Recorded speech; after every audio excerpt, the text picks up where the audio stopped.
Staring at a massive speech communication syllabus the night before your final exam is terrifying. Welcome to the masterclass. In the next 4 minutes, we are going to deconstruct the core frameworks you're most likely to see on your exam, so you can walk into that room completely prepared. Let's start with the absolute baseline. Looking at this course document, communication is defined as the vital process of sharing information, ideas, and feelings. But notice this specific phrase right here, mutual understanding.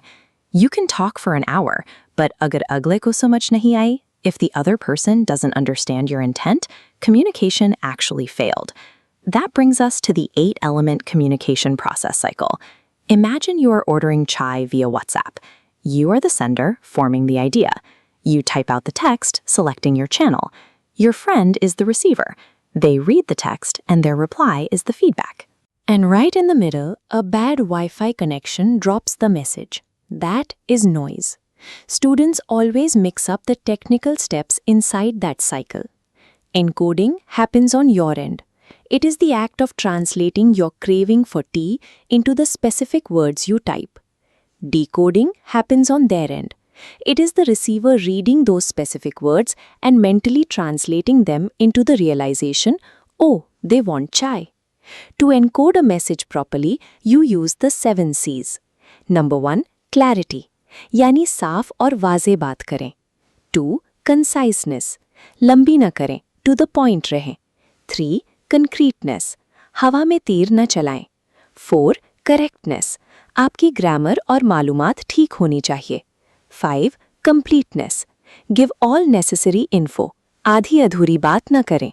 6, courtesy. Audience की इज्जत करें. And 7, coherence. बातों में रब्त रखें. You can type out a message, hit send, and get a reply.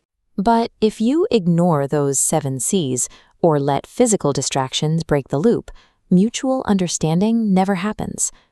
Moving into the messy middle of the syllabus, you will see lists of up to 21 different types of listening.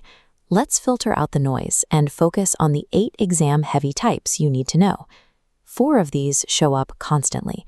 Active listening is taking notes during a lecture. Appreciative listening is playing Coke Studio for pleasure. Empathic listening is sitting quietly while a friend vents. Critical listening is evaluating a politician's debate logic. Now let's flip it to speaking. If you are delivering an emotional toast at a wedding, what type of speech is that? Looking at a scenario like this actress at an award show, that falls under an entertaining or special occasion speech. The other major categories are informative, like teaching a class, demonstrative, showing how to do something, and impromptu, speaking with zero preparation. Then you have persuasive or debate speeches, like the ones delivered in this UN General Assembly Hall, designed strictly to influence beliefs or actions. You cannot choose your speech type blindly.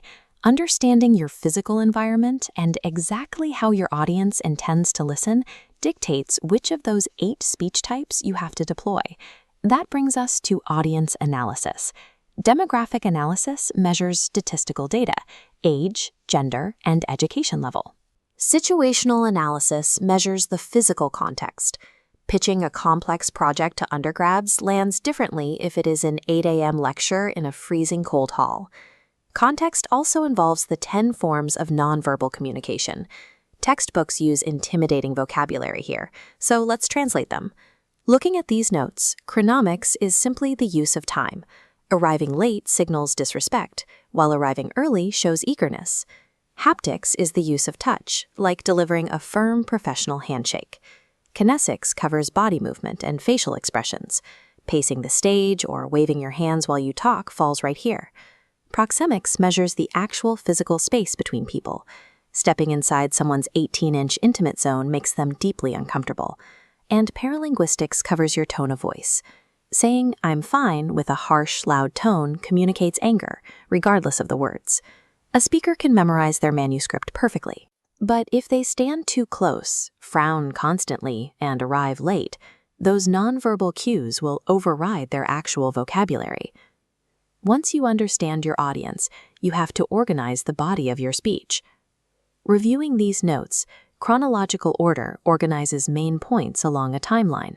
You would use this pattern to explain how the Great Wall of China was built dynasty by dynasty. Contrast that with spatial order, which follows a directional pattern. If you are describing the Eiffel Tower, you start at the base, move to the middle observation deck, and finish at the very top. To glue those structured points together, you use speech connectives. A transition indicates you have finished one thought and are moving to the next, literally bridging two ideas. This page shows the strict difference between the other two main connectives. An internal preview tells the audience exactly what you are going to discuss next, and an internal summary recaps the complicated points they just heard. Transitions, previews, and summaries act as the physical ligaments of your presentation. Without them, the audience gets lost inside your organizational structure. Let's test this in a final scenario, pitching your final year project. Your situational audience analysis tells you the jury is exhausted.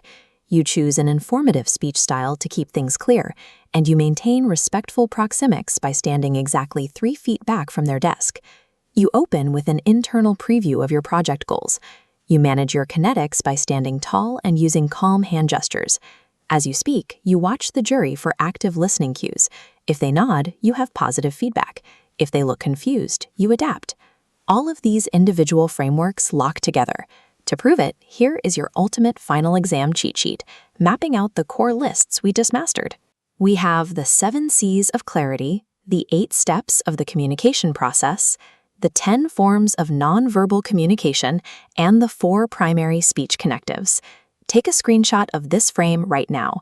Take a deep breath, trust these frameworks, and go crush your final exam.